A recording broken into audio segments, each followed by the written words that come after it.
ដីដែលស្រដីហួងខ្ញុំបានគ្រោះជ្រួងហួងពេលកន្លង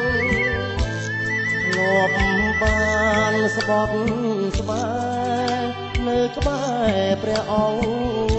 គឥឡូវរូបខ្ញុំបែបប្រែជាភ្លេចសន្យាព្រះអង្គអើយខ្ញុំស្ដាយខ្លាំងណាស់ខ្ញុំទើបដឹងច្បាស់ពីបន្ទូលទ្រង់សូមព្រះអង្គម្ចាស់ប្រណីរូបខ្ញុំជាមនុស្សងឹតល្ងងរូបក្នុងបាបកម្មមុនមនរងងាវខ្ញុំបានប្រកាសខ្ញុំបាំងដេសាទមិនស្គាល់ព្រះអង្គប្រកាសបីដងប្រាប់មនុស្សទាំងពួងប្រមាថព្រះអង្គមុខមនុស្សគ្រប់ព្រះយេស៊ូអើយខ្ញុំខំធ្ងន់ណាស់សូមព្រះអង្គម្ចាស់នៃសន្តិខ្ញុំ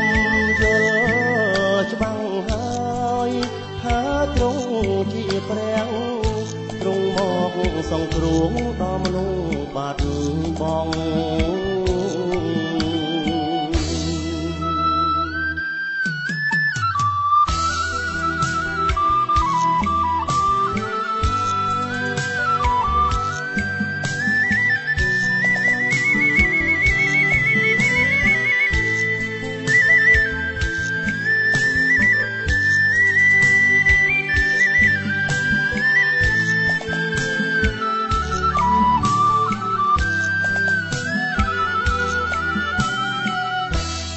មុន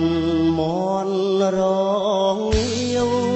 ខ្ញុំបានប្រកាសខ្ញុំបាំងដេសាទមិនស្គាល់ព្រះអង្គ